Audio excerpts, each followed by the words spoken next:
What if Qatar and Iran are secretly forging a missile pact? And what if the Emir of Qatar has been advised to request the powerful IRGC shield for protection? This shocking claim has shaken the Middle East, raising questions about alliances, trust, and the dangerous balance of power. Stay tuned as we break it all down. Hello everyone, welcome back to the channel. Today we're diving into a story that is grabbing headlines and sparking heated debates across the Middle East and beyond. Reports have surfaced suggesting that Qatar might be seeking a missile pact with Iran, and that the Emir himself has been urged to request the protection of the Islamic Revolutionary Guard Corps, better known as the IRGC. This isn't just another rumor. It's a claim that, if true, could alter the geopolitical landscape in ways that are both dramatic and potentially dangerous. Qatar is a small but wealthy Gulf nation known for its vast natural gas reserves and ambitious foreign policy. Iran, on the other hand, is a regional powerhouse with a formidable military and a controversial role in numerous conflicts across the region. The idea of these two states forming a deeper defense partnership is something that would alarm not only Qatar's neighbors, such as Saudi Arabia and the United Arab Emirates, but also Western powers like the United States. What makes this claim so shocking is the suggestion that Qatar would turn to the IRGC, an organization that is not only sanctioned, but also viewed as one of the most influential and controversial military forces in the world. So why would Qatar consider such a risky move? Is this about security, survival, or political maneuvering? Over the next several sections, we're going to break down every angle of this story, explore the evidence, and consider the potential consequences. To understand the weight of this claim, we need to explore Qatar's unique position in the Gulf.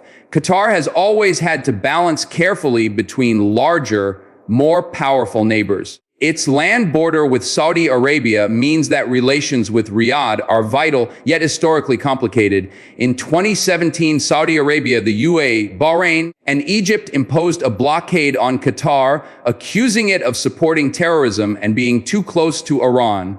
During those years, Qatar leaned heavily on Turkey and Iran for survival. Iran opened its airspace and waters to keep Qatar supplied, while Turkey deployed troops to bolster its security. Although the blockade ended in 2021, the scars remain, and Qatar is keenly aware of how vulnerable it is without reliable defense partners. The United States maintains a major air base at Al Udeid in Qatar, and this has long been seen as Doha's security guarantee. But with Washington increasingly reluctant to get drawn into new Middle East conflicts, Qatar may fear that U.S. protection isn't ironclad.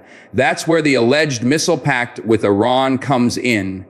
From Qatar's perspective, strengthening ties with Tehran might serve as insurance against any future blockade or regional hostility for Iran. Meanwhile, forging a defense partnership with Qatar would be a diplomatic win, further undermining the unity of the Gulf Cooperation Council and sending a message to Washington that Tehran's influence is growing. But aligning so openly with Iran and the IRGC would be a gamble that could isolate Qatar from its Arab neighbors once again. Now let's take a closer look at the IRGC itself. The Islamic Revolutionary Guard Corps is not just any military institution, it's the backbone of Iran's defense and power projection. Founded after the 1979 revolution to protect the Islamic Republic from both internal and external threats, the IRGC has evolved into a multifaceted force that controls elite ground troops, naval units, missile systems,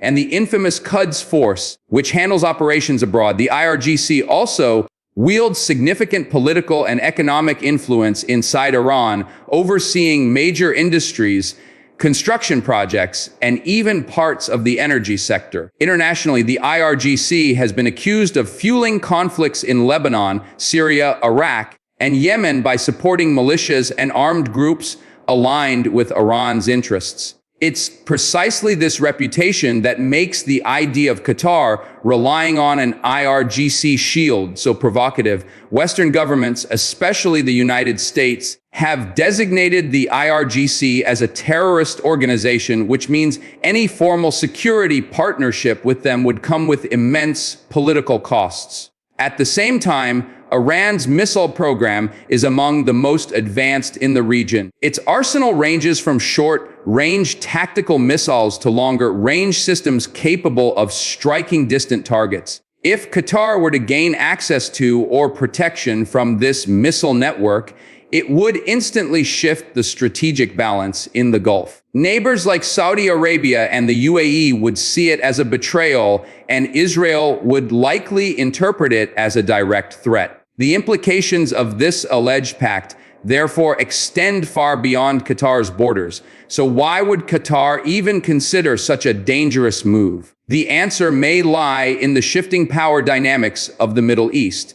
In recent years, the U.S. has signaled a desire to pivot away from its deep entanglements in the region, focusing more on Asia and great power competition with China. This shift has left many Gulf states questioning whether Washington can still be counted on as the ultimate security guarantor. Qatar, despite hosting U.S. forces, is not immune to this anxiety. The 2017 blockade was a wake-up call. For 3 years, Qatar was essentially cut off by its closest neighbors, forced to survive through alternative alliances.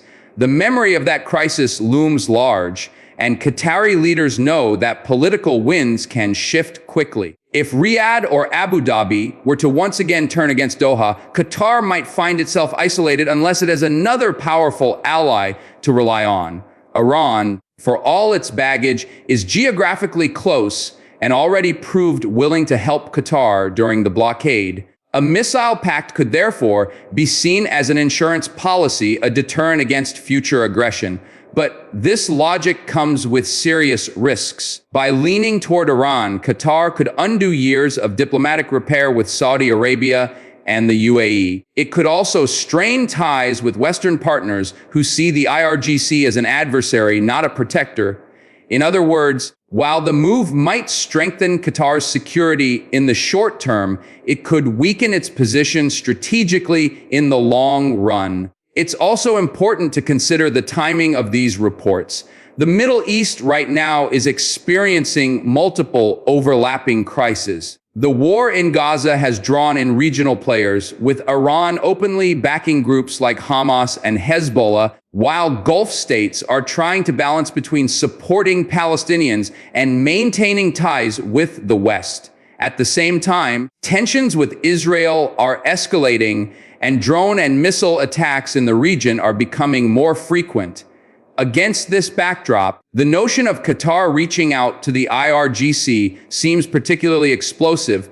Qatar has historically played the role of mediator, hosting peace talks between the U.S. and the Taliban and acting as a channel of communication in hostage negotiations. If Qatar now shifts from mediator to military partner of Iran, it risks losing the neutrality that has given it global influence. Moreover, Qatar is set to host major international events and sees itself as a global hub for diplomacy, sports, and commerce. Any move that ties it too closely to Iran could jeopardize this carefully cultivated image. But from Iran's perspective, the timing is ideal. Tehran has been seeking to expand its network of allies and weaken the Gulf Cooperation Council's cohesion. If Qatar were to embrace the IRGC, it would fracture the GCC further and give Iran a foothold inside the very heart of the Gulf.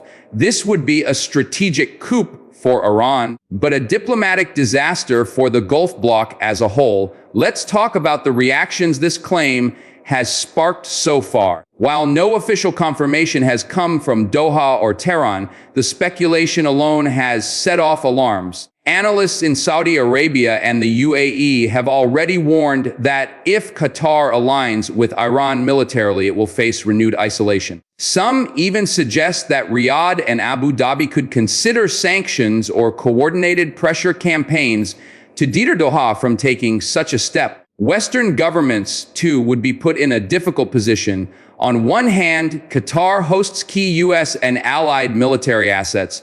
On the other hand, if it partners with the IRGC, it would essentially be cooperating with an organization considered hostile by Washington. This contradiction would force the U.S. into a diplomatic balancing act, torn between preserving its strategic foothold in Qatar and upholding its sanctions regime against Iran.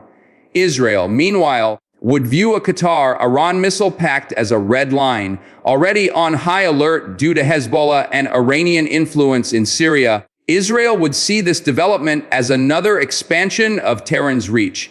Internationally, media coverage has been both skeptical and alarmist, with some dismissing the claims as political rumors, while others treat them as a sign of dangerous shifts in the region. What's clear is that even the possibility of such a pact is enough to destabilize perceptions and fuel tensions. And that, in many ways, is part of the story, the power of rumor in a region already on edge. Of course, we have to ask, is there any truth to this story, or is it simply political theater? Rumors of secret deals and alliances are common in the Middle East, where information warfare is a key part of politics. It's possible that this narrative of a Qatar-Iran missile pact was deliberately leaked or exaggerated to sow distrust between Gulf neighbors. Saudi Arabia and the UAE, for instance, might benefit from painting Qatar as unreliable or dangerously close to Iran, thereby undermining Doha's reputation. On the flip side, Iran might have an interest in spreading such stories to make itself appear more influential than it actually is, signaling to rivals that its reach extends even into Qatar.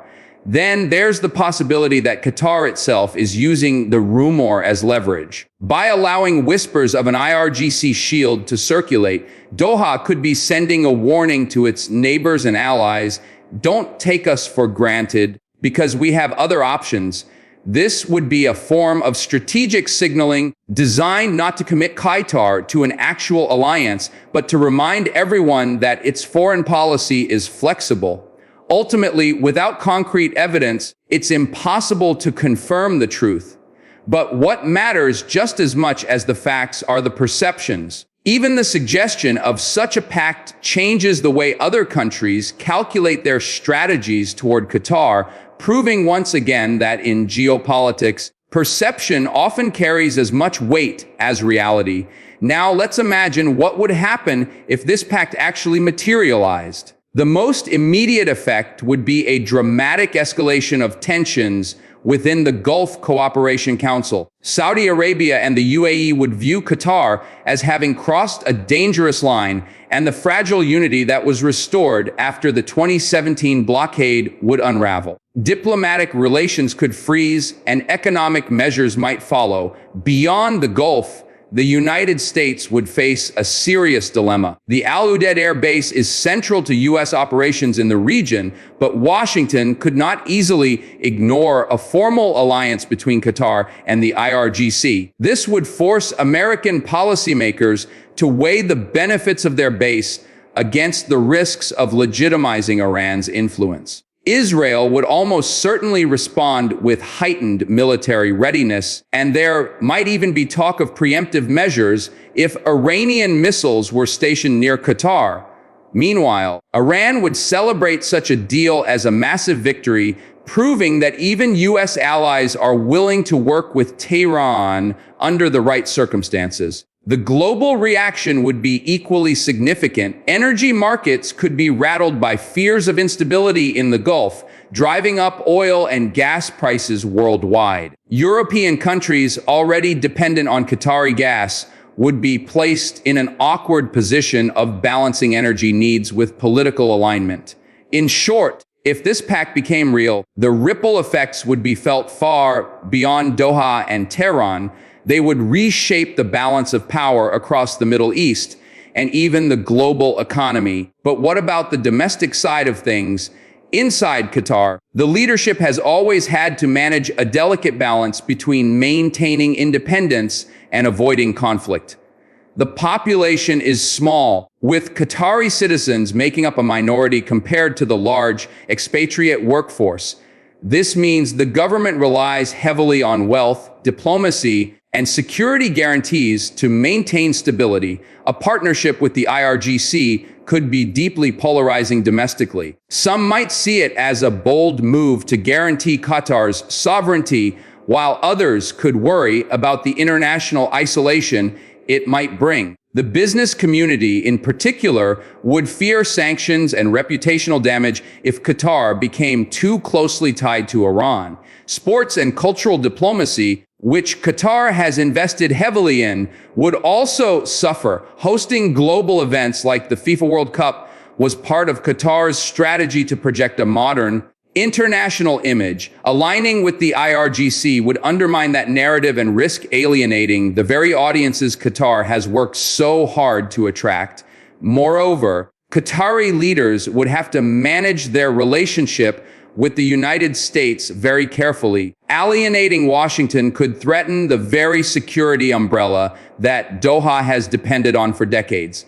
In other words, while the external consequences of a Qatar-Iran missile pact are obvious, the internal ones could be just as damaging. The leadership would be taking a gamble that such an alliance would strengthen Qatar's hand, but it could just as easily backfire by creating new vulnerabilities at home and abroad. As we wrap up this deep dive, it's clear that whether or not the claims of a Qatar-Iran missile pact are true, the story itself is already reshaping conversations in the Middle East. For Qatar, the mere suggestion that it might lean on the IRGC for protection sends a signal that it has options outside the US and the GCC. For Iran, even being linked to this rumor bolsters its image as a regional influencer capable of shifting alliances. For Saudi Arabia, the UAE, and other Gulf states, it's a reminder that Qatar is not always a predictable partner and could tilt the balance of power in unexpected ways. And for the wider world, the idea of such a pact highlights just how fragile stability in the Gulf remains. The takeaway here is not just about Qatar or Iran, but about how alliances in the Middle East are constantly shifting, driven by survival, rivalry, and perception. Whether the story is fact, fiction, or something in between, it exposes the underlying insecurity that drives states to consider even the most unlikely partnerships. So, as we look ahead, the big question is, will Qatar take the risk of embracing Iran more openly, or is this just another rumor in a region full of political smoke and mirrors? Only time will tell, but one thing is certain, stories like this remind us that in geopolitics, nothing is ever as simple as it seems. Thanks for watching. If you found this analysis insightful, don't forget to hit the like button, share this video with your friends, and subscribe to the channel for more deep dives into global events. Turn on notifications so you never miss our latest updates and discussions